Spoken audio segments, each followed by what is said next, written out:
Life is really like a journey, and when you think about it, this journey is quite short. We get born, eventually we go to school, before you know it we get graduated, perhaps we get married, have kids, get a job, pay taxes, go on holidays. But really, what is 70, 80, or even 90 years? Life is short, and the question that we all have is there a greater purpose? Though life is short, it is also fascinating. The world we live in is a beautiful place. All around us we see incredible design. The shapes and colors that meet the eye indicate there is something behind this all. Nature seems to be intricately connected, and nothing lives for itself. Everything seems to have a greater purpose. Have you ever thought about how birds fly? Just the aerodynamics are incredible. A lot of things need to be in place for that little bird to take off into the sky. Nothing flies by accident. Someone must have planned it. Someone must have had a purpose. If you look at the very tiniest organisms of creation, their existence still needs to be explained by an intelligence outside of the actual object. Have you ever thought about the fact that we could have seen the world around us in black and white? For example, like your parent or grandparent watched their first TV, and yet there are all these spectacular colors that meet the eye. Are they necessary? Well, life consists of more than necessities. Beauty meets the eye, and this tells us that there's a designer behind this all. I'm 34 years old, and in a few years will be considered halfway in life's journey.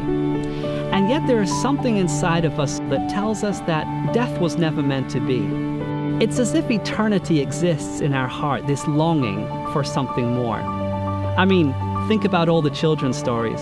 Don't they all end with, and they lived happily ever after? There must be something more. There must be something between heaven and earth. When we look around us and we see design, we naturally assume that a designer has been at work.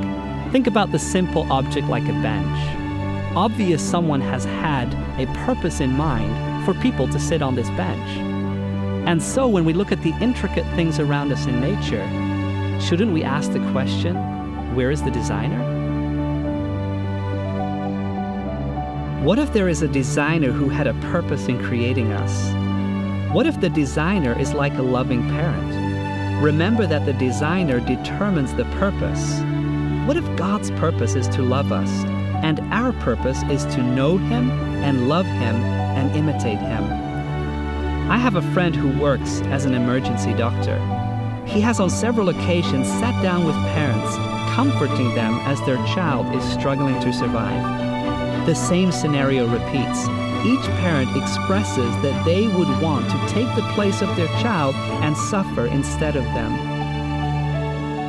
Is there a God who watches over us?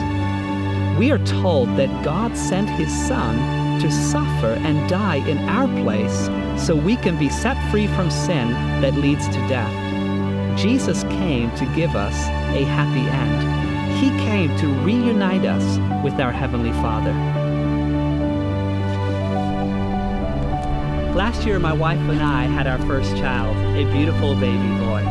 The first time I held our baby in my arms, I felt such a love towards him, and I thought to myself, this is only a shadow of the love that God has towards each one of us. I believe the purpose of life is to discover that there is a loving God that cares for us and has a purpose and plan for each one of us.